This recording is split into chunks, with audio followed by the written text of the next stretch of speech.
কাঁদছিস কেন তুই আগে সেটা বল। বিশাল কষ্ট আমার। কিসের কষ্ট তুই? কোনো বডি হক। তোর তো কোনো কষ্ট নেই, তুই তো ঠাকুর হয়েছিস। আমি ঠাকুর, তাও আমার কষ্ট।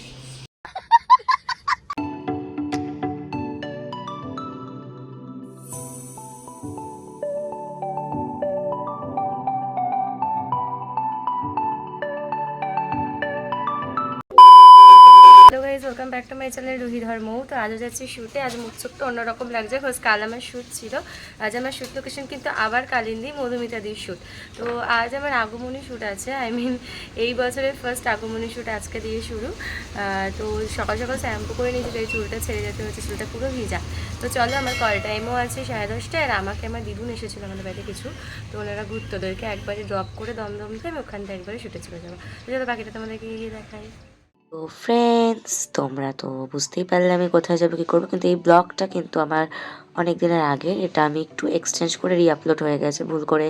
মানে সেকেন্ড আগমনীটা আমি ফার্স্ট আপলোড করে দিয়েছিলাম। তো এটা হচ্ছে মধুস বিউটি ওয়ার্ল্ড। আমি চলেই এলাম।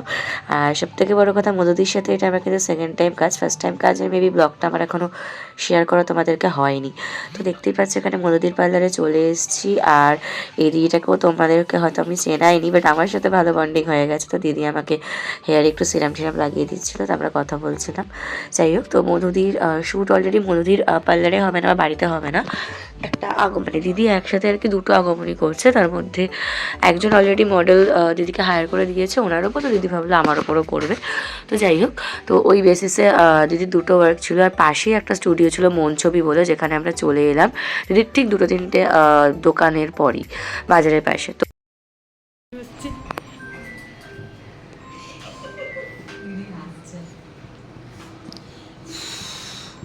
হ্যাঁ বলো। ঠান্ডা গাইস। তো হঠাৎ করে ভাবলে রেডি হতে হতে এরকম নাচছি কেন, পাগল ঠাগল হয়ে গেলাম। আমাদের মনে বিশাল ফুর্তি জেগেছিলো গাইস, তাই আমরা নাচানাচিও শুরু করে দিয়েছিলাম। তো দেখতেই পাচ্ছিলে মধ্যে ওখানে রেডি করছিল, আর আমার হেয়ার আর্টিস্টও চলে এসেছিলো। তো আমি ভাবলাম দুজনে অল্টারনেট করে দিদিটা আর আমি চেঞ্জ করে সাজি। তো তাই এদিক ওদিক করে দিয়েছিলাম।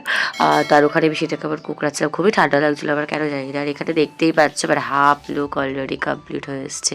তোমরাও ভাবছো যে ফার্স্টের লুকের ভিডিওগুলো কোথায় গেল। আসলে আমরা এত মজা করেছি, আসলে বন্ধুদের সবাইকে আমি চিনি, পার্লারের সবাই খুব ভালো, বধূদের ব্যবহারও সত্যিই খুব ভালো। মধুমিতা দিয়ে আমি মধুদি বলে যাচ্ছি। তো যাই হোক, খুবই ভালো দিক। দুটো ওয়ার্ক ছিল, তো আমিও কোঅপারেট করছিলাম যে বেশি ক্লিপ নিলে ওখানে। তো সেই বেসিকে যেটুকু ক্লিপ নেওয়া হয়েছে সেইটুকুই। দিদির আমার অলরেডি মানে আগে যে দিদিটা ছিল মডেল দিদিটা, উনি অলরেডি রেডি হয়ে গিয়েছিল। তো ওনার শ্যুট বাইরে হচ্ছিল, তাই বাকিরা কেউ রুমে নেই, দেখতেই পাবে। আর এখানে তো তাড়াতাড়ি করে আমরা খেয়ে নিয়েছিলাম। আর যেহেতু আগমনের লুক, তো ভাবলাম সবাই নিরামিষ খাই, তাই হালকা করে পরোটার আলুর দম দিদি আনিয়ে নিয়েছিল।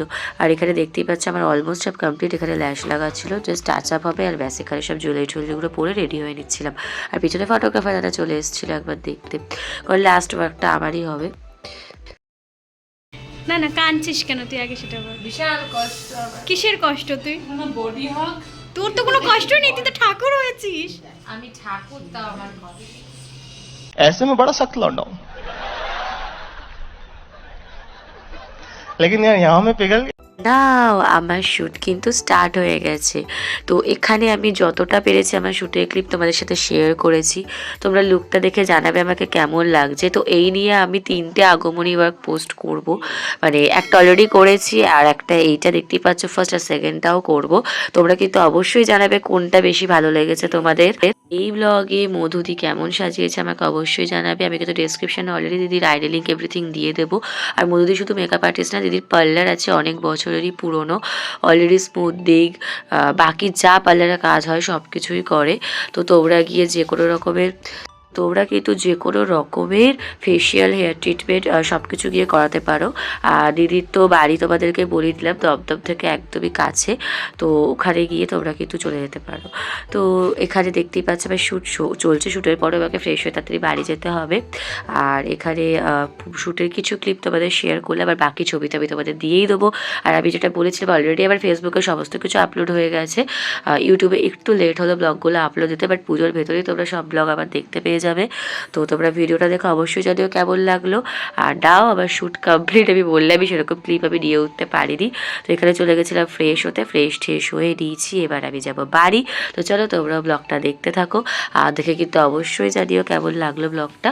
আর ব্লগটা যদি ভালো লাগে অবশ্যই লাইক কমেন্ট করতে ভুলো না, চ্যানেলটাকে কিন্তু সাবস্ক্রাইব করে দিও। তো চলো আজকের জন্য টাটা, সবাই টাটা করে দিচ্ছে, টাটা টাটা। এই দিদিটাও ছিল বৌদির ফ্রেন্ড, আর বৌদি দেখো কথা বলছে, তো কথা বলছিল বলে আমি আর ওখানে ডিস্টার্ব করিনি। তো চলো আমি চলে যাই বাড়ি, তোমরা ভিডিওটা দেখতে থাকো, টাটা।